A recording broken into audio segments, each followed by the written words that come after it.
whenever you see a divorce, it's important to acknowledge that the two persons involved got there after a while. And during this while, before they got there are usually a set of factors that were in play in the descending of the marriage to a breakdown. Before I get into those factors, I want us to check out this statement by a couple that recently divorced, and then I'll pick it up from there. So let me read that statement for us. Last year, we made the decision to part ways after much thought and with mutual respect. We have been co-parenting and our children remain our top priority. We continue to support one another and kindly ask for privacy and understanding as we navigate this next chapter. Signed off by Njugush'S. Now, I want to highlight some of those factors that can lead to a breakdown in a marriage that had a lot of potential, to go the eternal mile and to last and to be successful, if you may put it that way, so that we can be able to learn from the same and work on our marriages with a lot of humility and intentionality. And I also need to mention that not all marriages do break down, do fail, or do end up in divorce.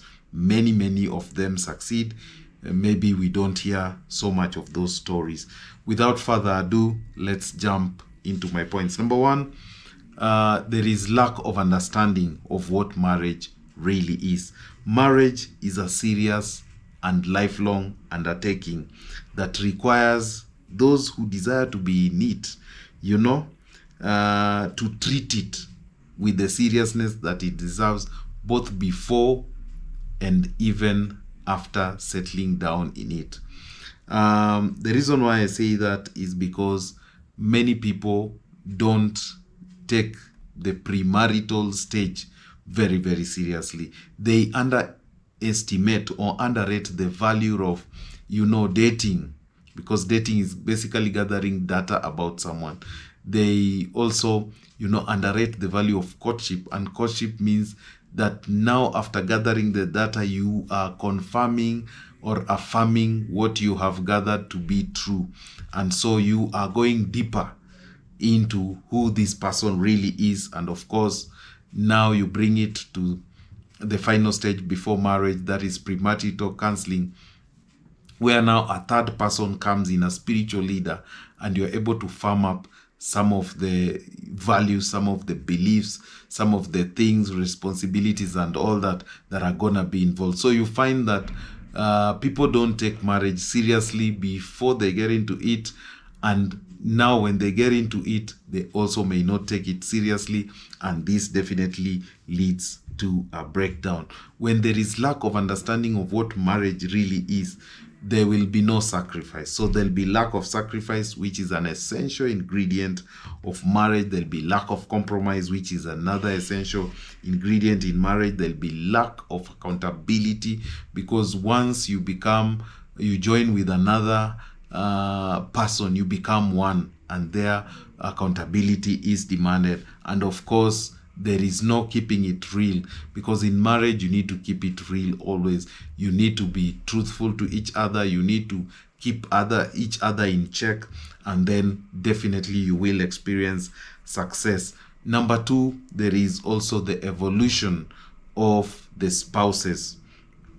Naturally, spouses are supposed to grow, and naturally they do grow.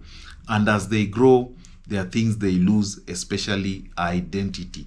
So when somebody grows in marriage, they may lose their identity. So what you knew may not be what you're experiencing right now. On top of that, there's also changes that take place. There's emotional changes, there is psychological changes, there is mental changes, there is changes in values, there is changes in desires, there is changes in goals, there is changes in interest, there's even changes physically. And all these things take place. And so the person that you saw 5, 10, 15, 20 or whatever years ago may not be the same person you are dealing with. Ideally, spouses should mature. So generally there is that change. Whether it's maturity or not, there is some form of change. And sometimes this change also involves regret. You find that one of them or both of them may be asking themselves, why did I marry this person? Why did I settle down with this person? And so it becomes a big challenge. They are looking back and saying, maybe I should have made a better choice. And it's because of that point where I say that we don't take a lot of time sometimes when we are getting into this blessed, this divine institution. And so as these changes also take place, you may find that there is a mismatch.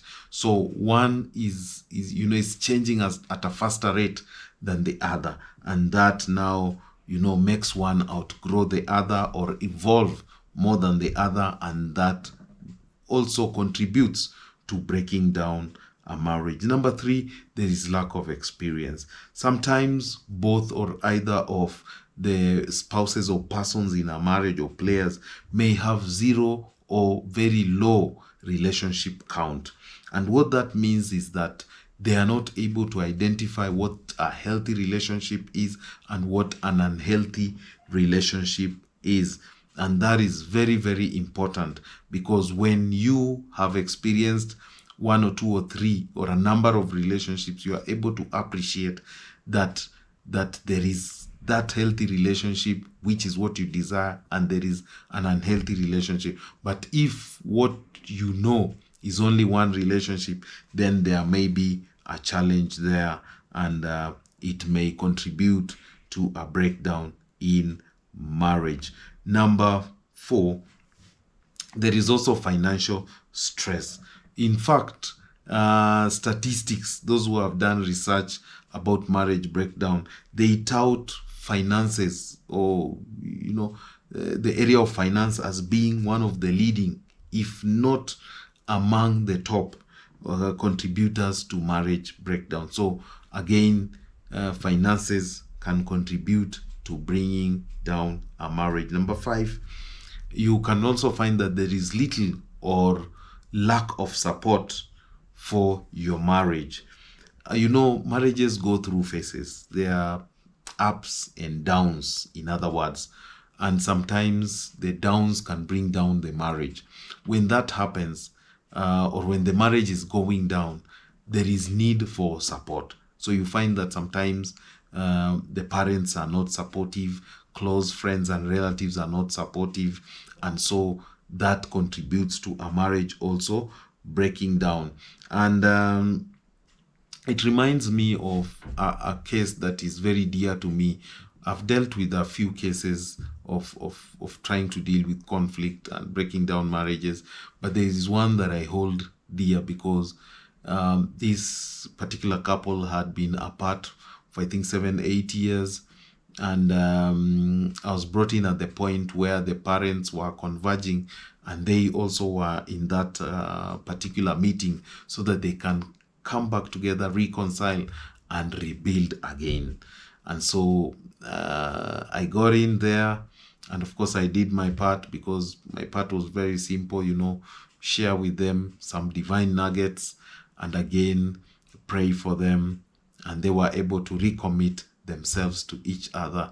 And I think it's been 5 years or something like that, and I've always been getting reports asking, how is so and so doing? And I'm always getting good reports. They are doing so well and everything, and I bless God, because at the end of the day, it's not about me. It wasn't about me, but it was about them and the God that they believed in, and the support that they got from their parents and very close relatives. I also need to bring it to your attention that some of these people may not have your best interests at heart. They may not want the best for you. So it's also very important that you also watch out who you share the things of your marriage with. I've heard of cases where somebody shares about their spouse. Maybe you have a spouse who is has issues, and you share with someone, and to someone those may not be issues, they may start desiring that partner because they may get familiar with your partner until they may want them, or they may get them for themselves. Or you share the way your partner is good, and then somebody else doesn't have that, and so they covet that, and then it becomes a challenge and contributes to the breakdown of your marriage. And then I said I would share 6 of them. If I didn't mention, this is the 6th. That is lack of wisdom. Wisdom in itself is the practical application of godly principles in your marriage. In simple words, it is knowing what to do, when to do, and how to do it. I'll give 2 examples. The first example is Ephesians chapter 5. When you look at Ephesians chapter 5, you see it talking about the wives and the husband. It talks about wives to submit, and many ladies, many women don't like that.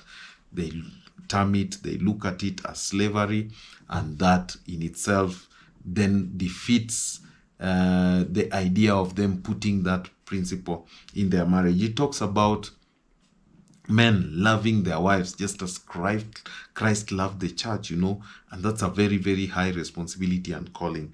And so he talks about husbands, and he talks about wives and what they need to do so that when they apply this in marriage, they can experience success. I'll also give you a second example, and that is Proverbs chapter 5. When I look at Proverbs chapter 5, it talks about so many things about marriage.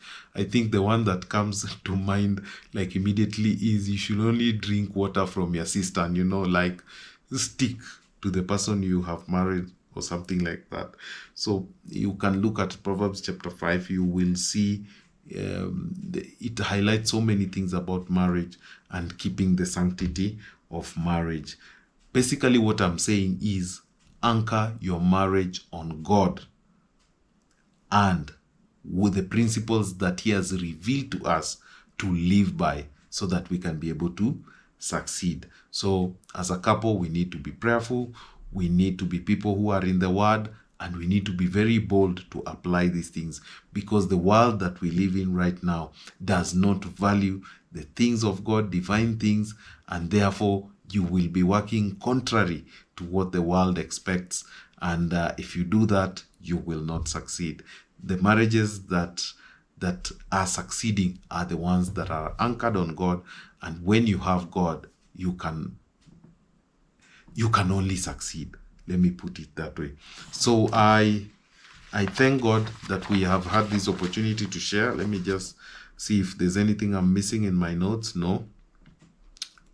So I can close by requesting you in humility, share your thoughts in the comment section so that I can be able to know how you're looking at this subject.